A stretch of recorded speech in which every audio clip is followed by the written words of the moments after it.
There is a problem in this nation. It is a large problem, though its effects have not yet been fully realized. It looms over us, lurking, like the sword of Damocles that stands poised, ready to descend upon us, and when it does, it will utterly destroy us all. I am speaking, of course, about the state of our nation's youth.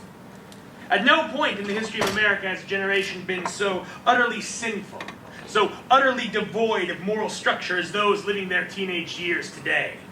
Millennials, as they call themselves, wantonly discard the values of our past, the values that have supported this nation for more than 200 years. Drug use, premarital sex, rejection of religion, acceptance of homosexuality. Generation Y is a veritable Sodom festering in our midst, just waiting for the hand of the Almighty to come down and smite it from the earth. But why? Why have our children lost their way and become the playthings of the devil? It is through no fault of their own. Oh no. But through that of their parents. The baby boomers, the hippies, have failed utterly to instill any sense of obedience or piety into their offspring. They are a generation that spent their lives wallowing in hedonism, where every single inhibition was suppressed, and every, where is this? I know what some of you are thinking.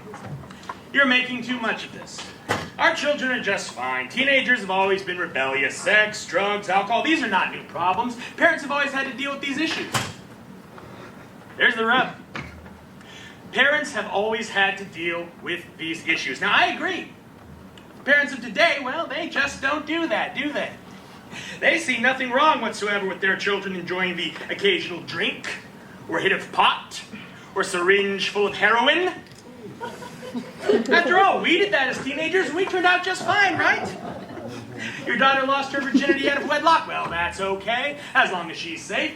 Long as she uses birth control, which we all know offers but a false sense of security, and hey, if she gets pregnant, she can always just go get an abortion. These parents, these hippies, they must be stopped.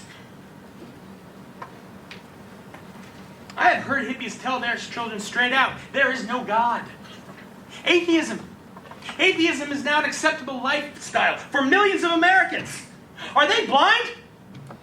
Can they not see that in our long and magnificent history, the hand of the Almighty has been there, guiding us along the path to glory? It is through faith, and faith alone, that this country has survived and prospered through the most trying of times. And now there are millions of our children who do not even believe God exists. This will kill us, surely as if 1,000 nuclear bombs were to rain upon our soil. Now, some of my colleagues have proposed that we attempt to use the legal system to rectify this. They suggest the use of petitions, protests, advocacy groups, and whatnot. This would be an exemplary plan if we were attempting to remove a few weeds from an otherwise flawless garden. But I fear the time for reclamation is past us.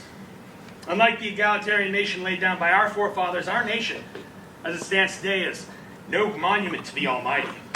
No shining moral light for the world to follow. Oh no. The House of America today is a weak and flimsy structure. Like a house held together by a mold, the foundations of our nation have crumbled away, leaving behind a frame so flimsy a breeze could knock it over. This is no future for us, for our children. But there is another choice. A brighter future. One lived in unending bliss and pleasure. It is written in Revelation 11:1, and there was given to me a reed like unto a rod, and the angel stood and said, rise and measure the temple of God and the altar and them that worship within. Now the message of this prophecy is painfully clear. When the Jews return to Israel and the temple of Solomon is rebuilt, Christ shall come again and meet the holy from the wicked. He will set up a great city, more splendid and beautiful than any that has or ever will exist. He will rule forever in his perfect justice, and we, the faithful, shall live there with him and reap at last our long-earned reward. But for this to happen, the temple must be rebuilt. And that is why I call to you, the faithful, the saved, to use your earthly resources for the good of the Almighty. The temple of Solomon must be rebuilt, for when it is, Christ will return.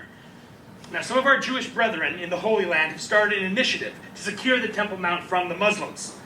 Obviously, such a venture will require a large sum of capital. We have been meeting with Muslim leaders, Israeli officials, and an international team of crack lawyers in our noble quest to wrest the Temple Mount from the heathen and fulfill Ezekiel's prophecy. That is why I call to you, those who will reap this reward, to cast aside the corrupting physical shackles of this world, to throw them at the feet of your oppressors and say, here, take this foul money. Our goal, our purpose, our destiny is greater than any in this world.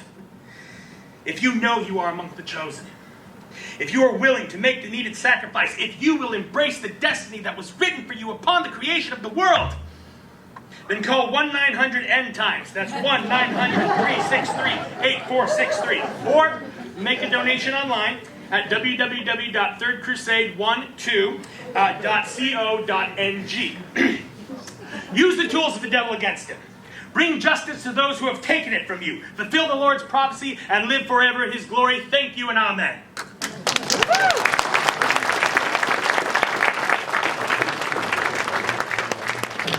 Brother Eli Hansen.